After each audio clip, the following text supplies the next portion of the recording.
the right to win. So your brand name is strong, but in terms of the executable quantum that you have done till now versus what you are aiming to do, it's a wide chasm, right? So what gives you the belief that you will necessarily be able to execute all of these things well? That is part one.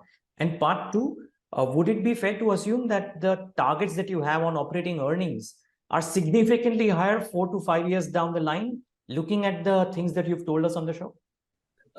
Absolutely. So I'll answer the first question. The what we have done, if you look at it, is in real estate, and if you look at history, as long as the balance sheet of the company is strong, actually the delivery is not so much of a challenge. So it's the capital and delivery that is extremely important. That the capital and the balance sheet strength is extremely important, which I spoke about what we've been able to build. The second is practically executing it, and therefore we have actually grown in a calibrated way. We completed 2 million square feet over the 3 or 4 years, built the team, built the capability, and now are doing the projects. And even if you look at the scope of our projects, it's one office and one residential, each in Noida and Gurgaon. So it's very calibrated and calculated in that sense.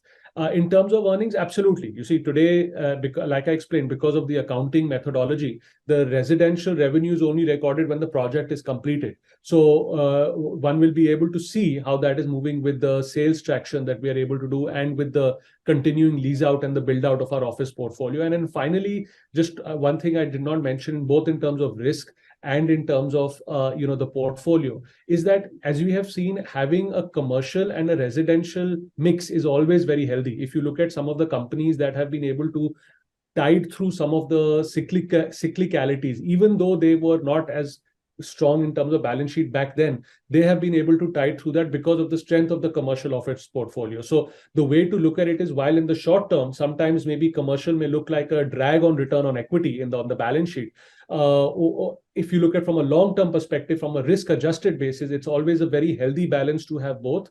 And from a long-term perspective, we are very confident that the return on equity on commercial also shows up eventually. So therefore, from a risk perspective, from an execution perspective, from a bandwidth perspective, we believe that to manage and to have a balance of both the commercial office portfolio, which we have de-risked through New York Life, have a residential portfolio that we've de-risked through the joint development and outright approach, the capital balanced approach, which we've bought everything from equity in terms of land, and we will borrow limited way for lease rental discounting, which we believe is safe debt and limited construction finance, and the strength of the team and the brand, continuing to strengthen the brand, we believe is our recipe, and we hope that it'll work out.